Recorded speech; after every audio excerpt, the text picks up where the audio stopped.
Next, stay with us, and Bill O'Reilly in a personal story segment tonight, a rare interview with Howard Stern. Monetarily speaking, he is the most successful entertainer in the USA after signing a huge contract with a subscription radio service.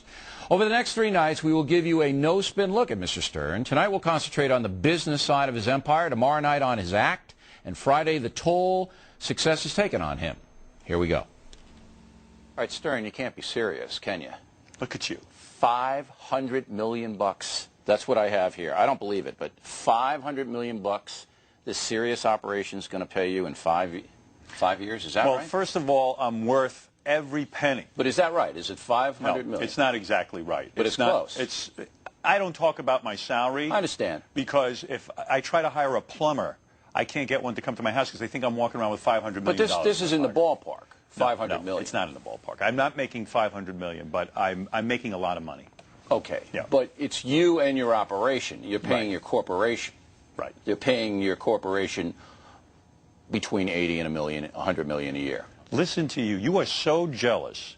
That's why you sell all those tchotchkes every night at the end of the show. You want to get that out of the way up top? You want to do the tchotchkes later, or you want to do it now? Let's do it later. All right. But you got a good answer. You do it for charity, so that's a yeah. You already know that. Your informers tipped you off. But I got a couple of beefs with you about it. But right. we'll tease the audience. Tell you what happened to me since I came into this building, then we'll get to the tough stuff. No, we don't really have time for that. You don't care? No, I don't care what happened to you. I know you're in the makeup for Bill chair for a long time, and it's obvious why. Well, I need makeup because I said that you are the Brad Pitt of this channel, and to really sit here with Bill O'Reilly and try to look good next to this handsome man, I said, you better put a lot of makeup on me. And I'm sitting there, and while I'm in the chair, Geraldo comes waltzing in. Talking about a handsome man, huh? Yeah, and I said, Geraldo, first of all, you don't even recognize him. The guy's got 5 pounds of makeup caked on him. He's beet red. He's 80 years old. Give him a break. He's got to be. He's got a 4-year-old wife, and he's got a 1-year-old at home. I said, what are you doing? Why don't you relax? But look at your hair. I mean, every curl is manufactured. It's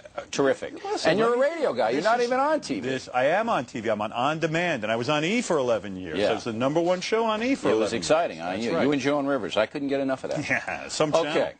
So go ahead. So I make a lot of money. Yeah, does that surprise you? I'm probably the most. No. But I want to get to the economics of this. Okay. So 80 and 100 million a year go into your corporation. You go on Sirius, the satellite radio channel. Okay. How are they going to make a profit? I mean, how many people you think are going to go over? And what are they? What, $50 for that thing subscription? Is it my problem if they make a profit? No. Is that my worry? No. They paid me to go there and entertain the people, and that's what I'll do, and they shall come. What I've heard so far is that when I got there, they had 600,000 subscribers. And lo and behold, it's been a year later now, and it's been in the news that I'm going to satellite.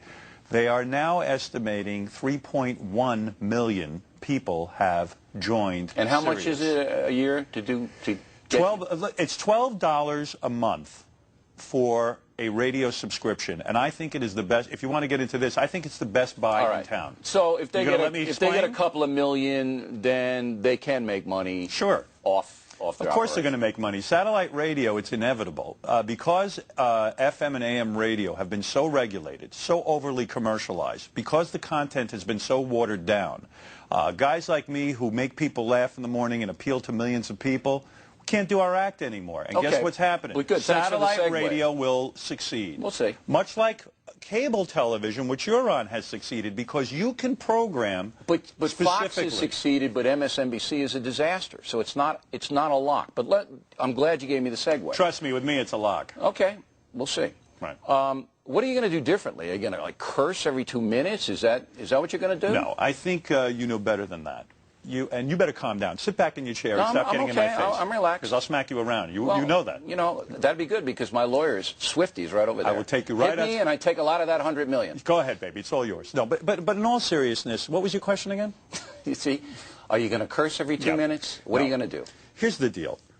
I can't do the kind of material I used to do 10 years ago. In 1987, I started getting fined by the FCC. And what happened was all the big corporations I worked for, Viacom, Clear Channel, they bowed to the government. They didn't challenge anything. They didn't go and say, gee, are we really indecent or obscene? I don't think there's one thing I've ever said on the radio that would have been found indecent or obscene. No, you just talk sex talk. Right. Big deal. Are you going to ratchet that up? I don't know. You know, there's no restrictions. Here's the analogy. You ever watch the Chris Rock special on HBO, his first one? I think it's some of the most brilliant comedy I have ever seen. But there's a lot of F words in it. There's a lot of language. Right. There's a lot of concepts that they couldn't allow on network television. If you took that same special and you put it on NBC television in prime time, they would chop it up and edit it. You can't use the F word in commercial television. You'd be bored. Forget just the F word. You can't talk about certain aspects of your sex life. You can't talk about certain views that you might have or topics. The special would be horrible. That's the difference. My show was revolutionary, groundbreaking. When I came on the scene, people were not doing a thing. There were no Bill O'Reillys even who gave their opinion. I remember news guys used to be, call us with your opinion. News guy didn't even give his opinion. The state of radio changed when I got into it. I want to get back to that. I am tired of being harnessed. I want to get back to what I was doing 15 years ago. But people don't know what that is. So pithy. Oh, my fans know. Pithy. My fans know exactly what that is. Does it mean more four-letter words? What does it mean? Yeah, I believe blue material is funny. But if that's all you got, you're dead in the water. All right. It's not good. So it's going to be more blue material combined with what? Sure, it's combined with doing everything that I ever did. I used to do bits. I did a bit at NBC going back to 1980-something called the Bathroom Olympics. I would run around the studio. I'd have a guest in there. If you were my guest, I'd say, hey, let's see who can go to the bathroom. We'll time it. And we'll see who can go faster. I can't do that. Now, you might think that's sophomoric. That might not be your type of humor. My audience used to eat that stuff up. Now, if I mention going to the bathroom, the government fines me millions of dollars. Okay. I like bathroom humor. I like fun, man. I like to knock people's socks off. And I can't do it anymore. So we can look forward to more four-letter words in bathroom humor for $12 a month. Listen to me. For $12 a month, don't be a wise ass. For 12, you're telling me not to be a wise? You're a wise ass because for $12 a month, here's what you get. You'll go out to a video store and rent a movie for $5, and that's one view. You'll pay $12 or $20. Hold it. Don't stop me. I'll smack you around. You'll pay $20 for a CD that you can hear, some music. For $12, you get 2 channels of what I'm doing. You get commercial-free music off the charts. It is tremendous content. All right, got it. I mean, it's not just me for $12 a month. It's the O'Reilly Factor. Thanks for staying with us. And Bill O'Reilly in a personal story segment tonight, and this might not be for children. Part 2 of our interview with Howard Stern. As we told you last night, he is now the highest paid entertainer in American history.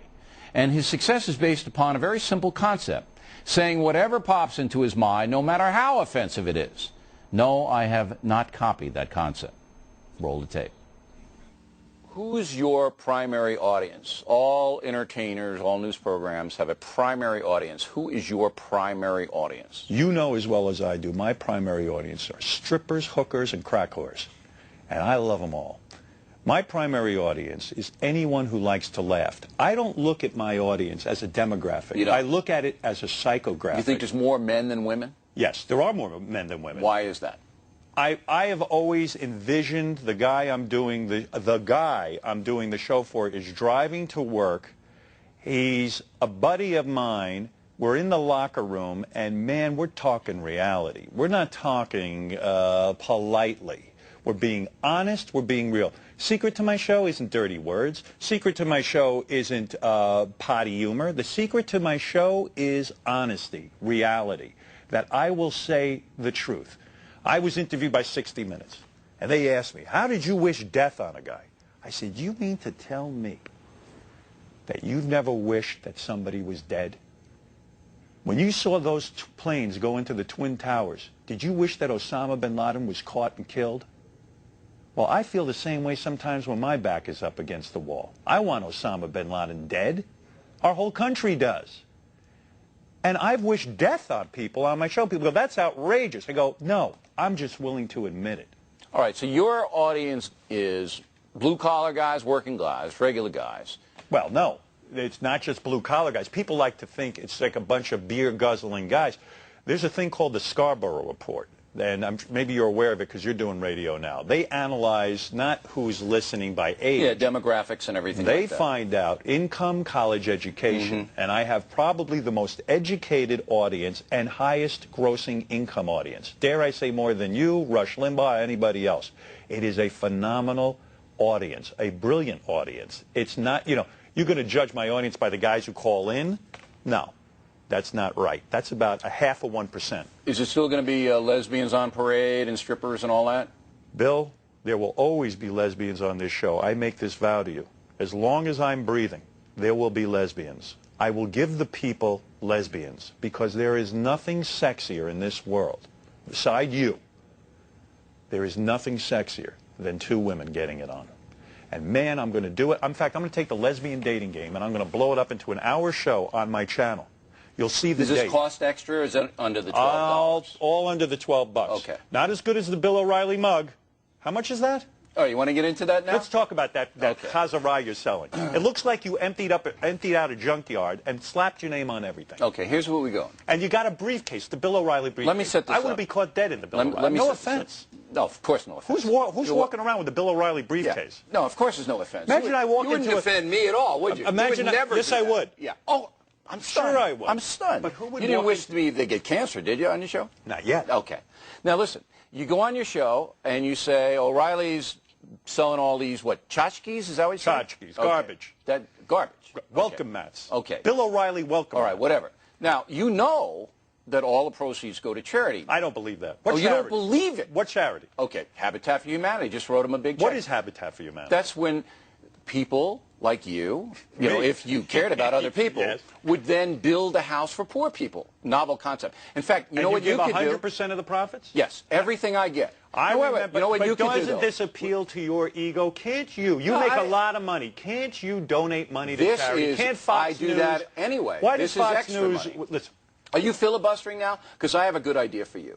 You can come join. outside with me right now. You Let's, can join Habitat for Humanity Yes. and build houses, Howard Stern, for poor lesbians. I mean, this would be perfect. Now you're thinking. This would be perfect. Now you're thinking like a all the degenerate. money that I derive from Yes. BillO'Reilly.com Factor Gear goes to charity to help kids and poor people. And you are mocking it. I'll tell you why I mock it. I mock it because you have such an ego. For you to see... You're telling me yes, I have an ego. at least there's some things I don't slap my name on. What? You have What? your name on jackets, mugs, pens, papers. Listen, It's all you're a for wealthy charity. guy. Give money of your own to Habitat. I do that. Let Fox News donate money to Habitat. You should take those welcome... When I'm walking around with a billboard of the Bill O'Reilly show... Do you want a should give Factor that jacket, yes, by the way? give it to me for free. All right, give me the Factor jacket. Let But me ask I'm you a only going to question. give you this no-spin jacket if you wear it. Are you going to By the wear way, it? yeah. Look, this is a beautiful, beautiful jacket. It's You not. see this? Let me tell you It why is. it's not. Gorgeous. Can I be a fashion designer for a second? Well, look at the way you're dressed. You see this?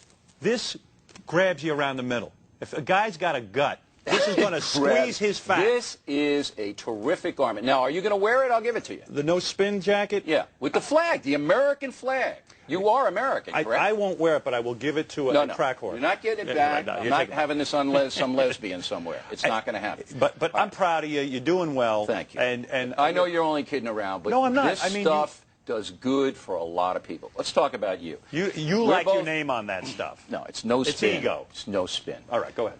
We're both raised in working-class families on Long Island, okay? Right. Stern and O'Reilly.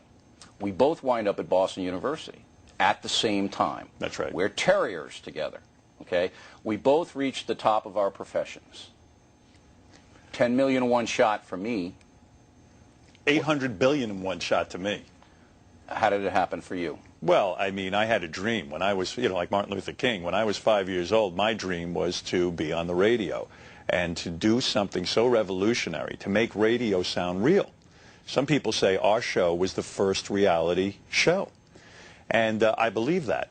I went on the air with a concept that I had when I was 5 years old. I was fascinated by the medium. But at the time, no one looked at me, especially my own father. And he'd say, how could you be on the radio? I know announcers. My father was a recording engineer and a radio engineer. And he said, I know announcers. You don't speak well. You don't have a nice voice. He couldn't grasp the concept that maybe I could be a success at this. And so my whole life has been devoted to proving him wrong and showing him that I could be on the radio and that I could make radio one of the most important mediums. Does that still drive you today? Absolutely. I think so. Back in the book segment tonight, we wrap up our three-part series with Howard Stern. He's now the highest-paid entertainer in American history, as I've said. Last night, Stern told us that his success is based upon proving to his father that he could succeed on the radio. And his father continues to be the driving force behind Stern. You have a good relationship with him? Great relationship with my dad and my mom. Even though he didn't support you? He supported me in his own way. He was one of these guys who would get me piano lessons. He was always trying to. I think he was afraid for me. I think he saw me falling down a path that was never going to come to fruition in a big way. I'd be a ne'er-do-well. A radio guy like me would not make money. I think he was genuinely afraid for me.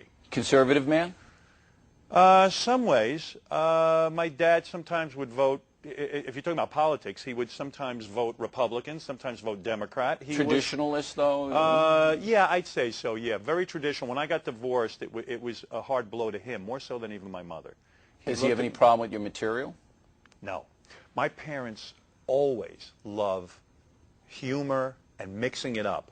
This is how we spoke in the house. Not necessarily about sexuality, but they were never uptight about sex. The big bugaboo with me was sex. My mother got me a subscription to Playboy when I was 13. Your mother got it for you when you were 13? Absolutely. She said to me, I said, Mom, I want a subscription to Playboy. And she said to me, it's a human body. That's pretty progressive for Long Island, isn't it? You're not kidding. She said to me, I want you to know something. The women in Playboy are freaks. She goes, you're not going to meet too many women with those kind of bodies. She said, take a look around you. Those are real women. She goes, but if you want to look at a naked body, I could care less. And you know what? I got the Playboy once or twice, and I think that was the end of it. You know what I mean? It's not a big deal, sex. Okay. Now, you are a wealthy guy now, and you have a house in the Hamptons, and you go to Nobu and all these swell places. Yeah. I mean, what's that all about? I don't do that. Sure you do. No, I don't. Yeah. What do you do? You don't have a nice house now? I have an okay house, but it's nothing like yours. You don't talk about... What do you know? I live in an apartment in Manhattan. You live in a... Oh, come on. An apartment. You live in a big high-rise. It's worth what millions kind of house of dollars. Are you living in? I live in a nice house, but it's a regular house. You're telling me you don't have a nice house? I have a regular house. You're going to paint yourself as some bum? I have... My car's 5 years old. I live in a regular house. You're living large. What's wrong with that? I didn't say anything was wrong with it. How do you feel about it? Here's my problem with my lifestyle. I'm one of these guys who works so hard that I don't really have the great lifestyle you might imagine. I go to bed at 8 o'clock every night.